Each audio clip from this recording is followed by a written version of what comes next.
السلام علیکم ورحمۃ اللہ وبرکاتہ۔ نحمده ونصلی علی رسوله الکریم، اما بعد فاعوذ باللہ من الشیطان الرجیم، بسم اللہ الرحمن الرحیم۔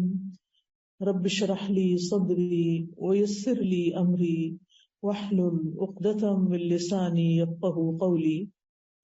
الحمد للہ العزیز الوہاب الکریم المنان، مزیل الشدائد وکاشف المصائب، فارج الہم کاشف الغم، مجیب دعوت المضطر، نحمدہ حمدا کثیرا ونشکرہ شکرا مزیدا۔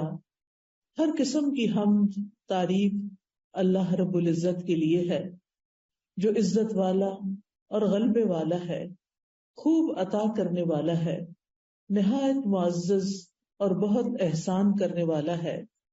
وہ سختیوں تکلیفوں کو دور کرنے والا ہے، مصیبتوں کا ہٹانے والا ہے، پریشانیوں کو دور کرنے والا ہے، غموں کو مٹا دینے والا ہے، لاچار کی دعا قبول کرنے والا ہے۔ ہم اللہ کی بہت زیادہ حمد کرتے ہیں اور اس کا بہت زیادہ شکر ادا کرتے ہیں۔ قرآن مجید میں اللہ تعالیٰ فرماتے ہیں وَإِذَا أَذَقْنَا النَّاسَ رَحْمَةً فَرِحُوا بِهَا وَإِن تُصِبْهُمْ سَيِّئَةٌ بِمَا قَدَّمَتْ أَيْدِيهِمْ إِذَا هُمْ يَقْنَطُونَ۔ اور جب ہم لوگوں کو اپنی رحمت کا مزہ چکھاتے ہیں تو وہ اس پر خوش ہو جاتے ہیں، اور اگر انہیں کوئی تکلیف پہنچتی ہے جو ان کے اپنے ہاتھوں نے آگے بھیجا ہوتا ہے اس کے سبب، تو یکا یک وہ مایوس ہو جاتے ہیں۔ یہ سورۃ الروم کی آیت نمبر 36 ہے۔ اس آیت میں انسانوں کی نفسیات کا ذکر ہے کہ انسان خوشی کے موقع پر کیا کرتا ہے اور غم کے موقع پر کیا کرتا ہے۔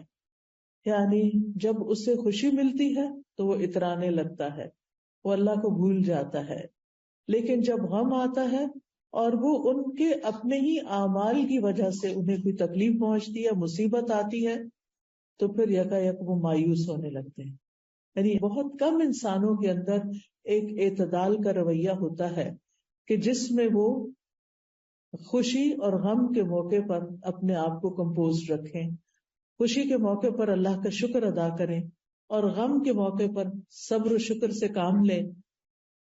لیکن انسان کا عمومی رویہ یہی ہے کہ انسان خوشی کے موقع پر شکر ادا کرنا بھول جاتا ہے اور اسی طرح تکلیف کے موقع پر صبر کرنا بھول جاتا ہے۔ لیکن مومن کا حال اس کے برعکس ہوتا ہے۔ مومن ہر چھوٹی اور بڑی نعمت پر اللہ سبحانہ وتعالیٰ کا شکر ادا کرتا ہے، اور پھر کسی بھی خوشی کو، نعمت کو، خوشحالی کو اپنی محنت کا نتیجہ نہیں سمجھتا، اپنا کمال نہیں سمجھتا۔ وہ یہ نہیں سمجھتا کہ یہ سب کچھ میں نے کیا ہے، بلکہ وہ یہ سمجھتا ہے کہ یہ سب کچھ میرے رب نے مجھے دیا ہے، اس لیے وہ رب ہی کی طرف رجوع کرتا ہے۔ اور جب تکلیف ہوتی ہے تو وہ سمجھتا ہے کہ یہ میری آزمائش ہے اور جلد ختم ہو جائے گی، لہٰذا وہ اسے دائمی نہیں سمجھتا کہ یہ ہمیشہ کے لیے میرے گلے پڑ گئی ہے، بلکہ نا امید ہونے سے بچتا ہے۔ تو مومن خوف اور امید کے درمیان رہتا ہے۔ اگر اس کے دل میں خوف آتا بھی ہے تو وہ اس سے نکل جاتا ہے، اور اللہ تعالیٰ سے رحمت کی امید اس کا خوف دور کر دیتی ہے۔ اس طرح انسان فخر اور غرور سے بھی باز رہتا ہے اور مایوس ہونے سے بھی رکا رہتا ہے۔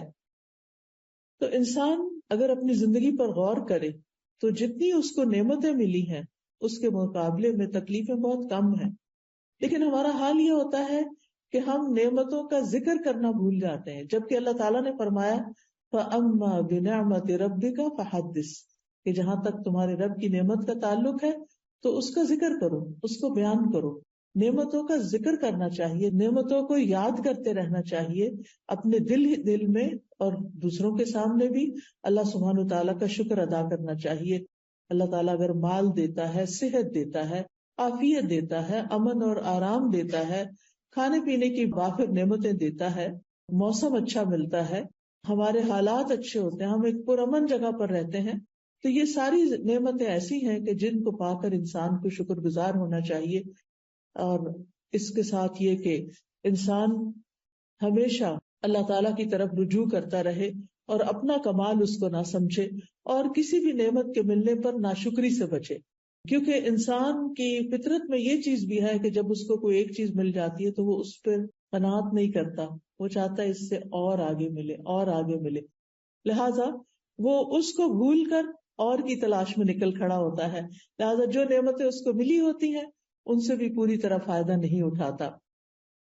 ہم دیکھتے ہیں کہ مومن کی ایک صفت یہ بھی ہے کہ وہ نعمت کی نسبت اللہ تعالیٰ کی طرف کرتا ہے، اس سے اللہ تعالیٰ اس سے راضی ہو جاتا ہے۔ اور دوسری طرف یہ ہے کہ انسان کے اوپر تکلیف کب آتی ہے؟ جب اس کا مال چلا جاتا ہے، جب اس کی اولاد کو کوئی تکلیف پہنچتی ہے، یا اولاد دنیا سے چلی جاتی ہے، یا پھر یہ ہے کہ کوئی آزمائش آ جاتی ہے مال میں، یا قحط پڑ جاتا ہے، یا دنیا کے حالات کچھ خراب ہو جاتے ہیں جیسے کووڈ آ گیا تھا، یا اور اسی طرح کے غم آ جاتے ہیں زندگی میں، تو ایسی صورت میں بندہ مومن مصیبت پہنچنے پر سب سے پہلے اپنا جائزہ لیتا ہے، کیا کہ کہیں میں نے کوئی گناہ تو نہیں کیا تھا، میری کوئی غلطی تو نہیں۔ مثال کے طور پر اگر بچے کی طرف سے کوئی تکلیف آئی ہے، بچہ ستا رہا ہے، بچے کی طرف سے کوئی پریشانی ہے، تو انسان کو فوراً سوچنا چاہیے کہ کہیں میں نے اپنے والدین کو تو کوئی تکلیف نہیں دی تھی، کہیں ایسا تو نہیں کہ میں نے اس کی تربیت میں کوئی کمی کی ہو، کہیں ایسا تو نہیں کہ میں اس کو ٹائم کم دیتی ہوں، کہیں ایسا تو نہیں کہ میں نے اس کو وہ کچھ سکھایا نہیں جو سکھانا چاہیے تھا۔ تو مومن جو ہے وہ فوراً اپنی غلطیوں کی طرف نظر دوڑاتا ہے، صرف اس بات کا شکوہ شکایت نہیں کرتا رہتا کہ بچہ ایسا ہے اور بچہ یہ کرتا ہے اور بچہ وہ کرتا ہے، اور آج کل کے تو بچے ہی ایسے ہیں، اور یہ تو میڈیا نے ان کو خراب کر دیا ہے، اور گیجٹس نے خراب کر دیا ہے، اور گیمز نے خراب کر دیا ہے۔ یہ ساری چیزیں بھی فراہم کرنے والے ہم خود ہی ہوتے ہیں، اور پھر بعض اوقات یہ ہوتا ہے کہ ہم خود اپنے ہاتھوں اپنے بچوں کو ایسی تعلیم دیتے ہیں کہ جس سے وہ نہ اللہ کے رہتے ہیں، نہ دین کے، نہ ایمان کے، اور نہ ماں باپ کے۔ یعنی جو بچے دین کو چھوڑ جاتے ہیں پھر عموماً وہ ماں باپ کو بھی چھوڑ جاتے ہیں، کیونکہ دین ہی ان کو یہ سکھاتا ہے کہ انہوں نے ماں باپ کا حق ادا کرنا ہے۔ قرآن مجید میں کئی مقامات پر اللہ تعالیٰ فرماتے ہیں وَاعْبُدُوا اللَّهَ وَلَا تُشْرِكُوا بِهِ شَيْئًا وَبِالْوَالِدَيْنِ إِحْسَانًا، اللہ کی عبادت کرو، اس کے ساتھ کسی کو شریک نہ ٹھہراؤ، اور والدین کے ساتھ احسان کرو۔ یہ سبق تو قرآن سکھاتا ہے، اسلام سکھاتا ہے، دین سکھاتا ہے، لیکن افسوس یہ کہ ہم نے ان کو دین ہی تو نہیں سکھایا۔ ہم عام طور پر ان کی دنیاوی تعلیم کے لیے تو پریشان ہوتے ہیں، لیکن دینی تعلیم کے لیے خاطر خواہ بندوبست نہیں کرتے۔ ناظرہ قرآن پڑھا لیا، زیادہ سے زیادہ خوش ہو گئے تو حفظ کرانا شروع کر دیا، لیکن دین کی انڈرسٹینڈنگ، دین کی سمجھ بوجھ، اس کے بارے میں ہم کم ہی غور کرتے ہیں۔ اب آپ دیکھیے کہ جن اسکولوں میں وہ جاتے ہیں وہاں تو ہر چیز دین کے الٹ جا رہی ہے، وہاں تو ان کو دین نہیں ملتا۔ مسجد ہم انہیں نہیں لے کر جاتے، وہاں بھی دین نہیں ملتا۔ پھر اس کے بعد آپ دیکھیں کہ گھر پہ ماں بھی دین نہیں سیکھی ہوئی، لہٰذا اس کو ماں بھی نہیں سکھاتی، باپ ہے تو وہ اپنی کمائی میں مصروف ہے، اور اگر زندگی کی دوڑ میں لگے ہوئے ہیں تو باپ کے ساتھ ماں بھی مصروف ہے، تو اس صورت میں بچے دین سے دور ہو جاتے ہیں۔ تو اس میں آپ دیکھیے کہ جب بچے کے پاس کوئی موقع ہی نہیں، اس نے دین سیکھا ہی نہیں، وہ دین والوں سے ملا ہی نہیں، اس نے دین کی خوبصورتی کو جانا ہی نہیں، اور ہم صرف گھر میں اسے حکم دے رہے ہیں نماز پڑھ لو، قرآن پڑھ لو، اور بس یہی دین سمجھتے ہیں ہم، تو نتیجہ کیا ہوتا ہے؟ وہ دین سے تو دور ہوتا ہی ہے، ماں باپ سے بھی دور ہو جاتا ہے، اور پھر خاندان اور رشتے دار اور سبھی کو چھوڑ جاتا ہے۔ اس لیے اگر کوئی ایسی چیز ہو تو ہمیں اس صورت میں اللہ سبحانہ تعالیٰ کی طرف رجوع کرنا چاہیے، اپنے گناہوں کی معافی مانگنی چاہیے۔ It's never too late. بچہ عمر کے کسی بھی حصے میں پہنچ چکا ہے تو آپ اللہ سے مایوس نہ ہوں، آپ خوب رو رو کر دعائیں کریں، اللہ کو پکاریں، اللہ سے مانگیں، اللہ تعالیٰ ضرور اس کو لوٹائے گا۔ بعض صالحین کہتے ہیں کہ میں اپنے گناہ کا اثر اپنی سواری میں اور اپنی بیوی کے اندر، اپنے بچوں کے اندر دیکھ لیتا ہوں، کیونکہ جب میں اللہ کی نافرمانی کرتا ہوں تو وہ میری نافرمانی شروع کر دیتے ہیں، یعنی ان کے اندر کوئی نہ کوئی ایسی چیز آ جاتی ہے کہ جو میرے لیے تکلیف کا باعث بنتی ہے۔ اور پھر یہ ہے کہ غم اور تکلیف میں مایوس نہیں ہونا چاہیے، کیونکہ یہ مایوسی جس طرح عام طور پہ آپ نے سنا کہ کفر ہوتی ہے، یعنی اللہ کی ناشکری ہے، اور پھر یہ کہ یہ ہوتی کیوں ہے؟ یقین اور ایمان کی کمزوری کی وجہ سے۔ یعنی انسان کا جب یقین کمزور ہو جاتا ہے، ایمان کمزور ہو جاتا ہے، اللہ کا سہارا وہ چھوڑ بیٹھتا ہے، اللہ سے مایوس ہو جاتی. اللہ سے کیسے ہم مایوس ہو سکتے ہیں جبکہ زمین و آسمان کی ساری قوتیں اور سارے خزانے اللہ کے ہاتھ میں ہیں. اگر ہماری زندگی میں کوئی کمی ہو رہی ہے تو اللہ تعالیٰ تو صرف کن کہہ کے اس کو پورا کر سکتا ہے. لہذا انسان کو کبھی مایوس نہیں ہونا چاہیے. اور مایوسی کیا ہوتی ہے؟ کسی چیز کے مل جانے کی آرزو ختم ہو جانا، زندگی میں کوئی امید نہ رہنا، زندگی میں کوئی خوشی نہ رہنا، کسی چیز پر ایکسائٹیڈ نہ ہونا. اور پھر یہ ہے کہ اللہ کی رحمت سے مایوس ہو کر بعض اوقات لوگ خودکشی کا سوچنے لگتے ہیں، بعض اوقات لوگ دعا مانگنا چھوڑ دیتے ہیں، کچھ لوگ نماز پڑھنا چھوڑ دیتے ہیں. تو یہ تمام چیزیں جو ہیں یہ انسان کی حالات میں کچھ بہتری نہیں لاتی. ان چیزوں سے انسان اور تکلیف میں ہی چلا جاتا ہے. یا پھر زیادہ سے زیادہ کیا ہوتا ہے کہ انسان کسی کو فیس نہیں کرنا چاہتا، کسی گیدرنگ میں نہیں جانا چاہتا، کسی کے ساتھ ملنا جلنا چھوڑ دیتا ہے، لوگوں سے کٹ آف ہو جاتا ہے، تنہائی کا شکار ہو جاتا ہے، دن بھر سوتا رہتا ہے، راتوں کو جا کے روتا رہتا ہے. تو زندگی ایک عذاب بن کے رہ جاتی ہے. تو اس لیے بہت ضروری ہے کہ انسان مایوسی سے نکلے، ڈپریشن سے نکلے اور اللہ سبحانہ و تعالیٰ کو تھام لے، اللہ کی طرف رجوع کرے اور اس وقت کے گزرنے کا انتظار کرے.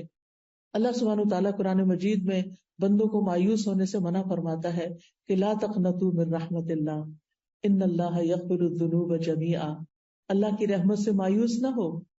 اللہ سبحانہ و تعالیٰ سارے گناہ یقینی طور پہ معاف کر سکتا ہے، وہ معاف کر دے گا. اسی لیے مایوسی کو ایک کبیرہ گناہ کہا گیا اور اسے گمراہ لوگوں کی صفت کہا گیا. وَمَن يَقْنَطُ مِن رَحْمَتِ رَبِّهِ إِلَّا الضَّالُّونَ. اور گمراہوں کے سوا کون اپنے رب کی رحمت سے نا امید ہو سکتا ہے. یعنی اس کا مطلب یہ ہے کہ اگر کوئی انسان مایوسی کا شکار ہے تو وہ سیدھے رستے سے ہٹ گیا ہے. جو رستہ اللہ سبحانہ تعالیٰ کی طرف جاتا ہے اور اللہ سبحانہ تعالیٰ کی رحمت جس سے انسان پاتا ہے، تو ایسی صورت میں انسان نا امید نہیں ہو سکتا. نا امیدی جو ہے یہ اللہ تعالیٰ کی بے ادبی کی ایک قسم ہے، اور اللہ تعالیٰ سے مایوس ہونا اللہ تعالیٰ کی صفات کا بھی انکار ہے.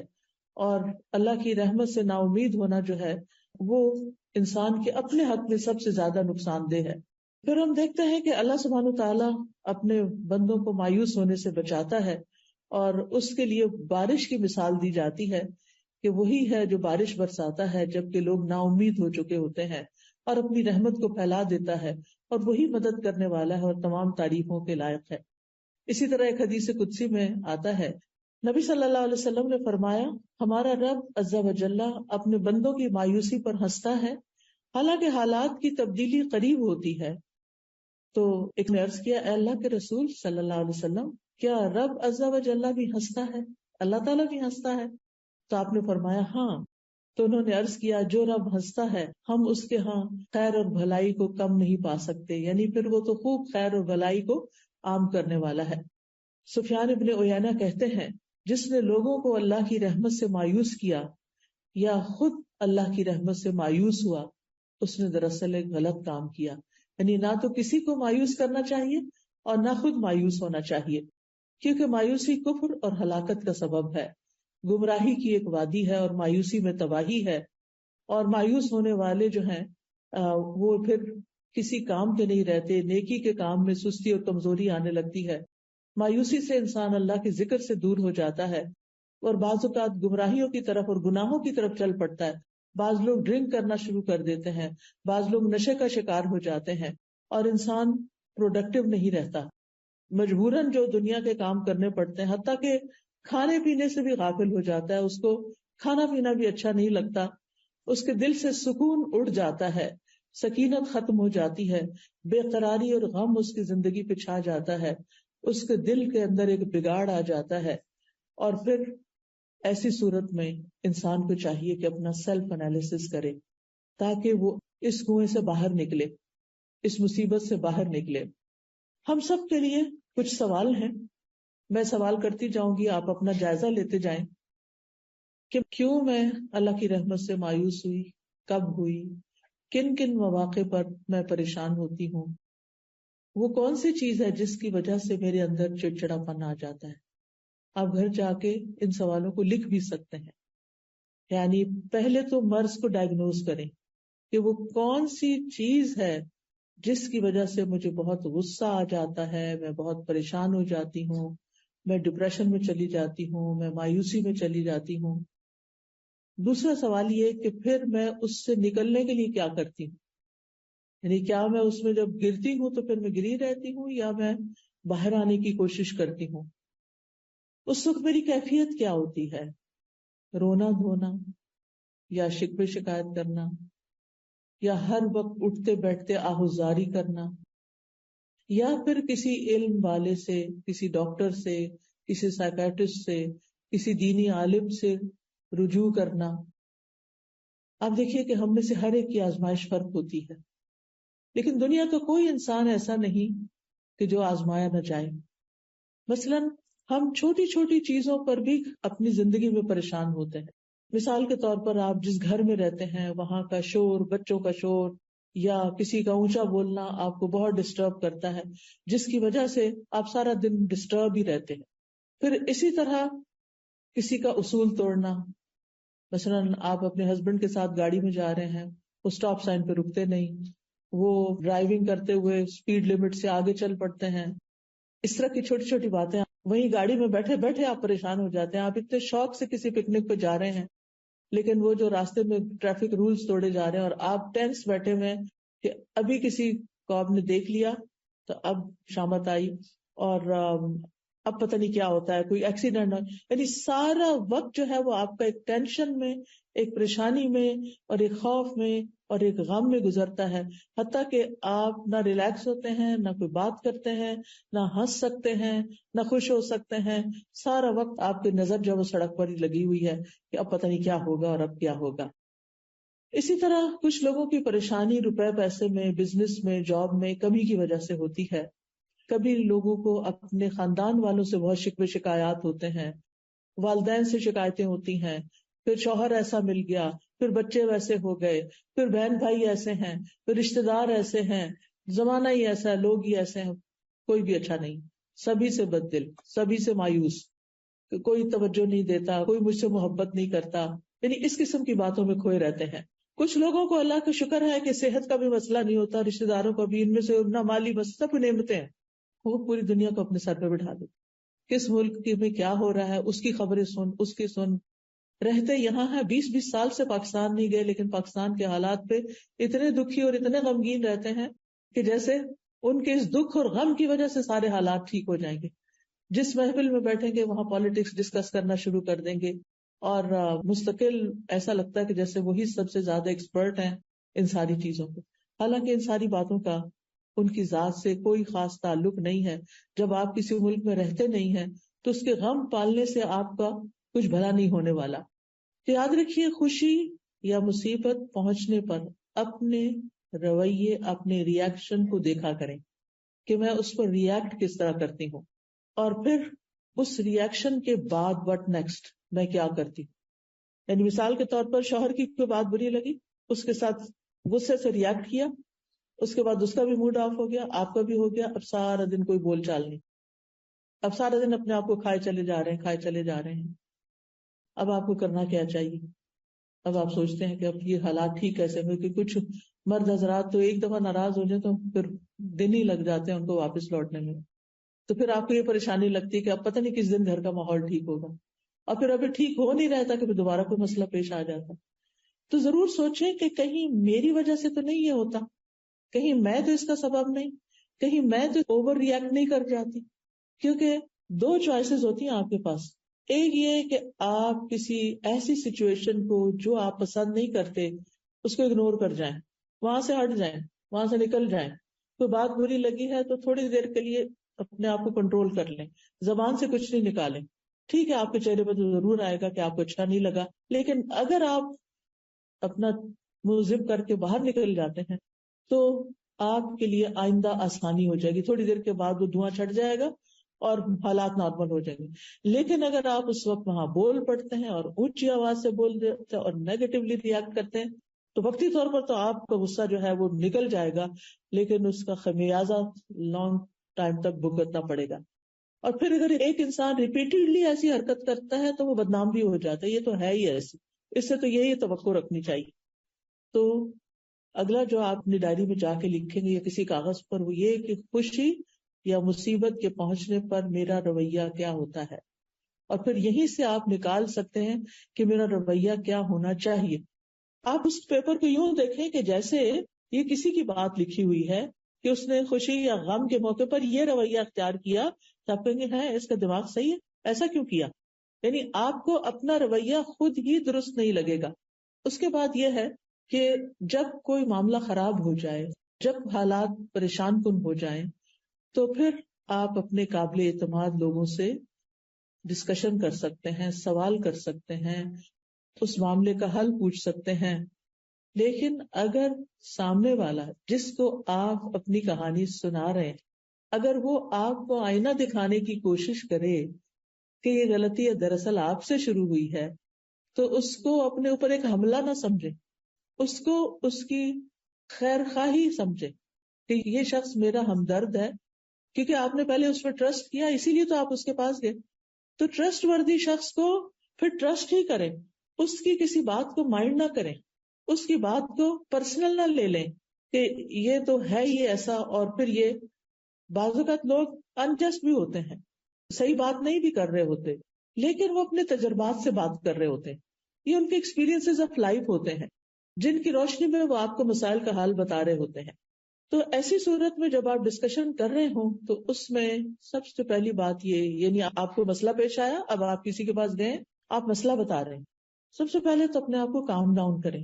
مسئلہ بتاتے ہوئے جذباتی نہ ہو، اپنے جذبات کو ایک طرف رکھ دیں، کیونکہ بہت سے لوگ جب مسئلہ بتاتے ہیں تو یا رونے لگتے ہیں، یا پھر کافی دیر تک ان کو سمجھ نہیں آتی کہ انہوں نے کہنا کیا ہے.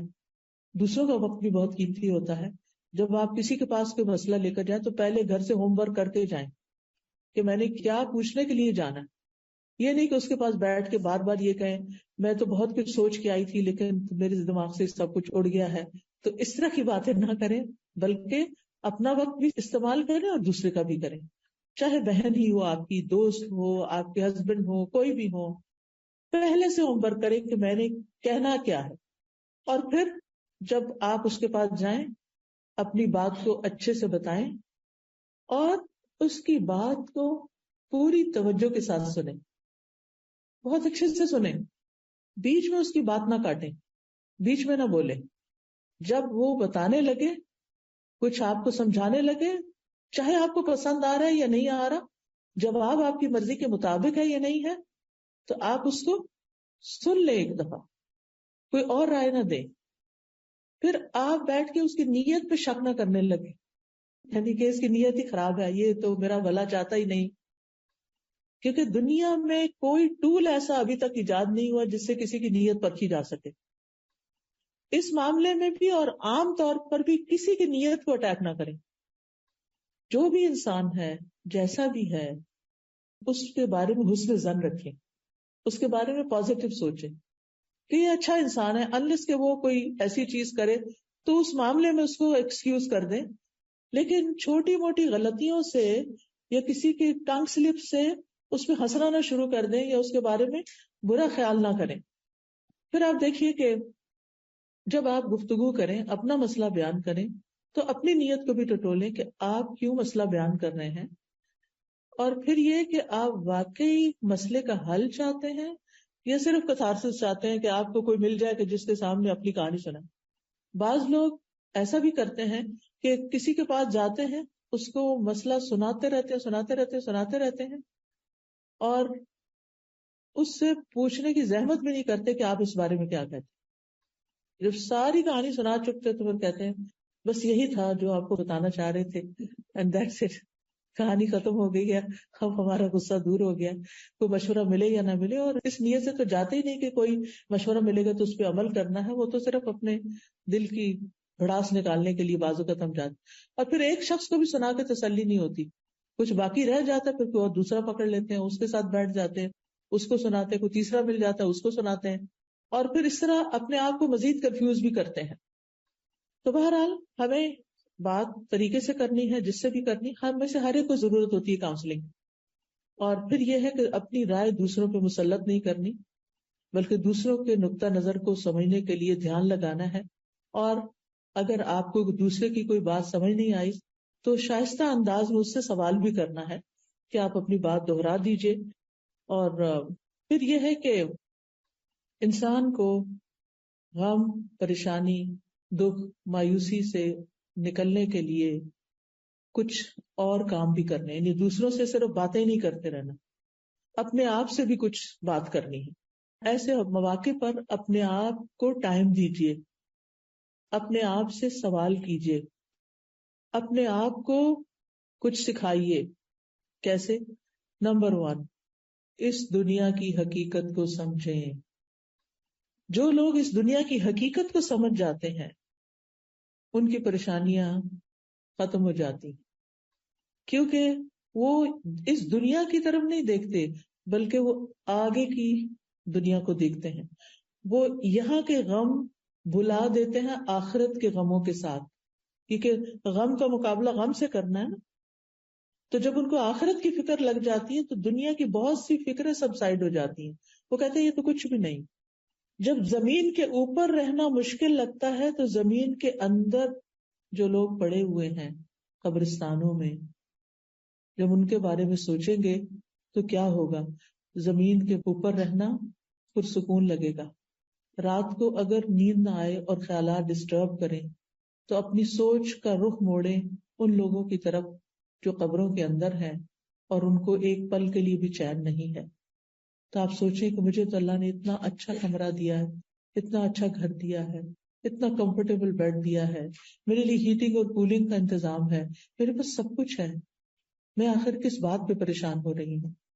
تو یاد رکھیے مشکلات اور پریشانیاں زندگی کا حصہ ہیں. کیوں؟ اس لیے کہ اللہ سبحانہ وتعالیٰ نے ہمیں اس دنیا میں ٹیسٹ کرنے کے لیے بھیجا ہے.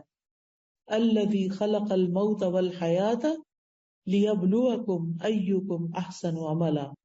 وہ جس نے موت اور زندگی کو بنایا تاکہ تمہارا امتحان لے کہ تم میں سے کون اچھے عمل کرتا ہے، کس کے ریاکشنز، کس کے رسپانسز زیادہ اچھے ہیں.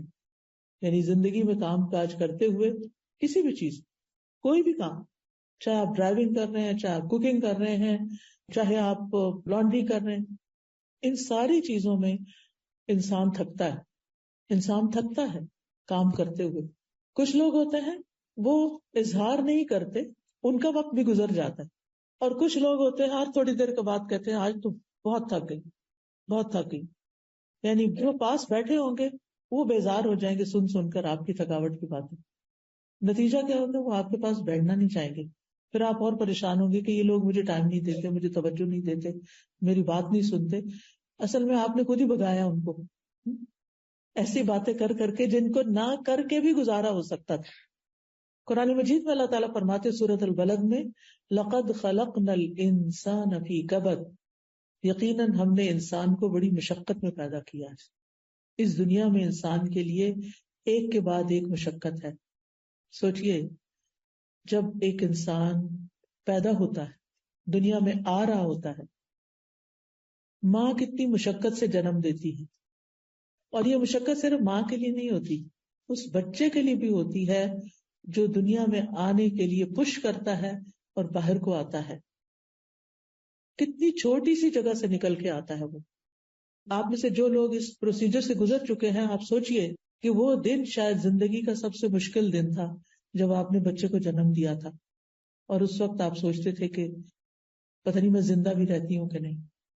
ایسی صورت میں جب ہمارا آغاز ہی مشقت سے ہوا، آمد ہی تکلیف کے ساتھ ہوئی ہے، تو پھر اینٹیسپیٹ کرنا چاہیے کہ آئندہ زندگی میں بھی مشکلات تو ہوں گی. ہمیں اس دن کا درد یاد نہیں، لیکن اگر آپ اپنی مدر سے پوچھیں تو وہ بتائے گی کہ دنیا میں آتے ہی آپ نے رونا شروع کر دیا تھا. کیوں رو رہے تھے بھائی؟ شیطان نے آ کے زور سے تھپڑ مارا. حدیث سے پتا چلتا ہے، میں اپنے پاس سے بات نہیں بتاتی، کہ ابن آدم جب پیدا ہوتا ہے شیطان پہلے سے انتظار میں کھڑا.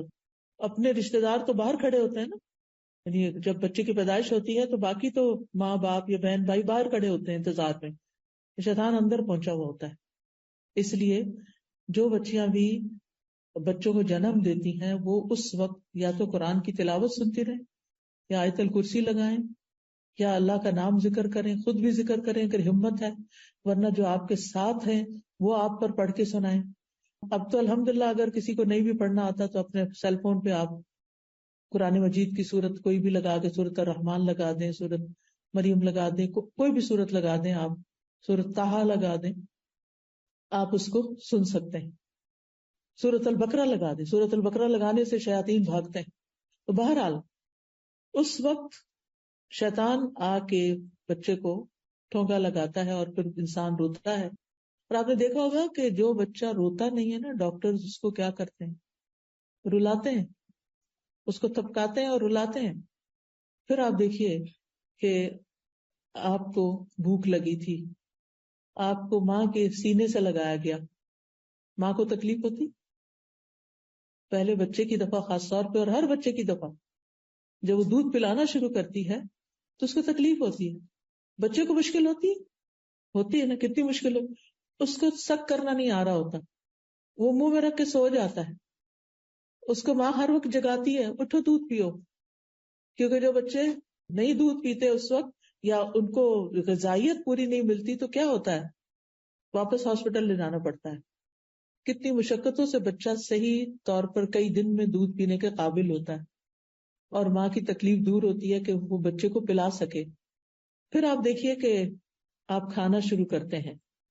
جب آپ پہلی دفعہ کھانا کھاتے ہیں یا پہلی دفعہ مرچیں کھاتے ہیں، یعنی دیسی بچے جو ہیں ان کے ماں باپ کو لازم ہوتا ہے کہ وہ بچوں کو بچپن میں مرچ کھلائیں تاکہ بڑے ہو کے کھا سکے. تو آپ دیکھیے کہ کتنا مشکل ہوتی، بار بار پانی پی رہے ہوتے ہیں.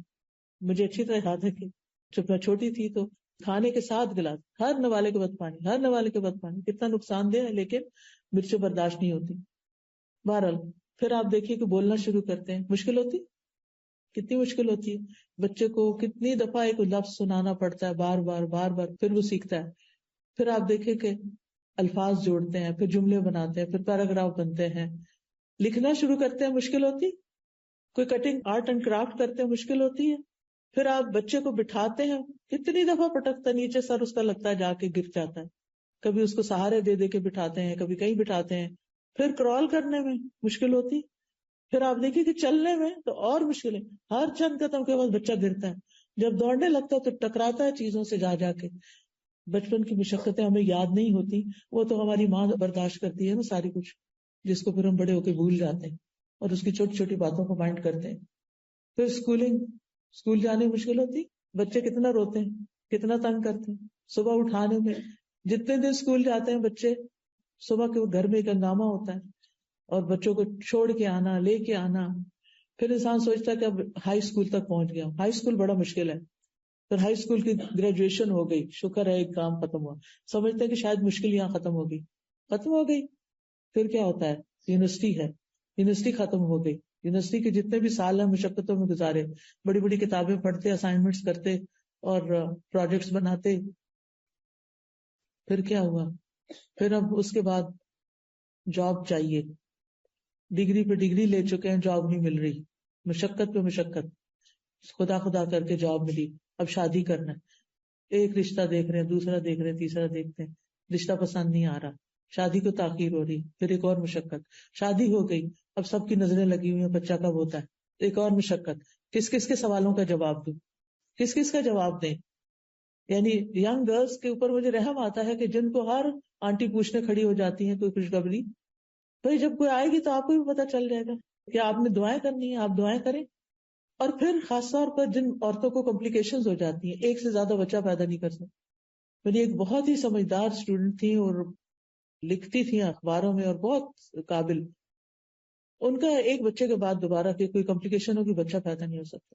اور وہ اس بات سے اتنی فرسٹریٹ ہوتی تھی کہ ہر دوسرا بندہ اس سے پوچھ رہا ہوتا تھا کہ تم اور بچے کیوں نہیں پیدا کر رہے، کیوں نہیں تمہارے بچے ہوتے، کیوں نہیں ہوتے. یہ اللہ کی مرضی. جتنے بچے دنیا میں آنے نا اتنے ہی آنے ہیں، آپ زیادہ نہیں کر سکتے باتیں کر کر کے. اور پھر ججمنٹل ہو جاتے ہیں ہم کہ یہ تو پیدا کرنا ہی نہیں چاہتی، یہ تو بہت آزاد خیال ہے، اور یہ تو بس چائلڈ لیس زندگی گزارنا چاہتی. اپنے پاس سے باتیں، لیکن آپ کو کہاں سے پتا چل گیا؟ آپ نے اس سے جا کے کوئی انٹرویو کر کے آئے کہ وہ کیا چاہتے ہیں اور کیا نہیں. اور اگر بفرض محال وہ چاہتی بھی ہے تو وہ تو اس کی چوائس ہے نا. پھر آپ کو غیبت کرنے سے کیا ملے گا؟ آپ کو باتیں بنانے سے کیا حاصل ہوگا؟ بہرحال شادی ہو جاتی ہے کہ مشکلات ختم ہو گئی. شادی کے بعد کیا ہوتا ہے؟ کچھ دن تو اچھے گزرتے ہیں، پھر وہاں بھی مشکلات شروع ہو جاتی ہیں، انڈرسٹینڈنگ کی مشکلات ہو جاتی ہیں. آپ دیکھیے کہ طلاق کی شرح شادی کی شرح سے زیادہ ہے اس وقت. اتنی شادیاں نہیں ہوتی جتنی طلاقیں ہو رہی ہیں. ایک دفعہ طلاق، دو دفعہ طلاق، تیسری دفعہ طلاق. دوبارہ شادی کرنا چاہتے ہیں، سیٹل ہونا چاہتا ہوں، پرسکون ہونا چاہتا ہوں، کیونکہ ہم سمجھتے ہیں شادی ہوگی، سیٹل ہو گئے، پرسکون ہو گئے، بات ختم. شادی ہوگی، اب آپ دیکھیں اس کے بعد کیا؟ اب گھر چاہیے، اب گھر بنانے کے لیے پیسے چاہیے، اب اس کے لیے ایک اور مشقت شروع ہو گئی. ایک جاب سے کافی نہیں ہوتا، 2 جاب چاہیے، 3 جاب چاہیے. بیوی کو ہی کام کرنا ہے، سب کو مل کے کرنا ہے. مشکلات ختم تو نہیں ہوئی. گھر بن گیا، آپ دیکھیے کہ گھر بھی بن جاتا ہے، ہر چیز ہے، فرنیچر بھی ہے، کھانے بھی ہیں، سب، زندگی اچھی ہو گئی، زیادہ اچھی جاب مل گئی، ریل پیل ہو گئی ہر چیز کی. اب بچے بڑے ہو گئے ہیں، اب کیا مشکل ختم ہو گئی؟ مشکل ختم نہیں، مشکل نہیں ختم. پھر کیا ہے؟ بچوں کے مسائل، پھر ان کی شادیاں، پھر ان کے بچوں کے مسائل. چلے یہ تو زندگی ایسے گزری. کہنے کا یہ اتنی لمبی کہانی سب آپ کو پتا ہے. یاد دہانی کرانے کا مطلب یہ ہے کہ لقد خلقنا الانسان فی کبد، انسان مشقتوں میں پیدا ہوا. اس لیے زندگی کو پھولوں کی سیج نہ سمجھیں. زندگی میں صرف خوشیاں مت تلاش کریں، اپنے آپ کو اسٹرانگ کریں تاکہ آپ مسائل سے نبٹ سکیں، آپ مشکلات کو فیس کر سکیں، آپ ان کا سولوشن سوچ سکیں، آپ خود بھی کھڑے ہو سکیں، دوسروں کو بھی کھڑا کر سکیں، اپنے غم بھی دور کر سکیں اور دوسروں کے بھی کام آ سکیں. کیونکہ ایمان ہی ایسی چیز ہے کہ جس کے ساتھ انسان مضبوط ہو سکتا ہے. اللہ کی ذات پہ بھروسہ اور توکل ہی ایسی چیز ہے کہ جس کے سہارے انسان ان مشکلات کو ڈیل کر سکتا ہے، نبٹ سکتا ہے، اور ان کو مشکلات نہیں سمجھتا بلکہ اپنی روٹین کے کاموں کو اور اپنی زندگی کی گاڑی کو چلائے رکھتا ہے. اب آپ دیکھیے یہ زندگی مشکل ہے، لیکن کیا موت کا دن مشکل نہیں؟ اگر موت کی مشکلات جاننا چاہتے ہیں تو پیلیٹیو کیئر کے ڈپارٹمنٹ میں کچھ دن والنٹیئر کیجیے، اور پھر دیکھیے کہ جب لوگوں کی جان نکلتی ہے، جب وہ جاتے ہیں تو کتنے کتنے دن بعض اوقات نزع کے عالم میں رہتے ہیں، اور پھر احادیث سے ان کی ڈیٹیل معلوم کریں کہ موت کی سختیاں کیا چیز ہیں. نبی صلی اللہ علیہ وسلم اپنے آخری وقت میں بار بار ان پہ غنودگی طاری ہو جاتی تھی، پانی کا پیالہ رکھا ہوا تھا جس میں ہاتھ ڈال کے اپنے چہرے پہ پانی لگاتے تھے اور فرماتے تھے ان للموت سکرات، موت کی سختیاں ہیں. اور دعا بھی مانگنی چاہیے کہ اللہ تعالیٰ ہمارے لیے وہ آسان کر دیں. روح کا نکلنا کوئی آسان دن نہیں، مشکل مرحلہ ہے. روح جسم سے 4 سٹیجز میں نکلتی ہے. سب سے پہلے تو روح جسم میں اکٹھی ہوتی ہے ایک جگہ، پاؤں کی انگلیوں سے شروع ہو کے، ہاتھوں کی انگلیوں سے شروع ہو کے. اسی لیے آپ دیکھیں کہ جو لوگ فوت ہو رہے ہوتے ہیں نا، اگر آپ ان کے ہاتھوں کو ہاتھ لگائیں بالکل ٹھنڈے برف ہو چکے ہوتے ہیں. پھر آپ دیکھیں کہ ساری جگہ سے اکٹھی ہو کے ایک جگہ پر آتی ہے جس کے بارے میں اللہ تعالیٰ فرماتے ہیں کلا اذا بلغت التراقی، ہرگز نہیں، جب جان حلق تک پہنچ جائے گی، یہاں تک آ جاتی، کالر بون تک، ہنسلی کے پاس آ جاتی ہے، تو یہاں پر پھر شدید درد ہوتا ہے اور یہ دردناک لمحہ ہوتا ہے.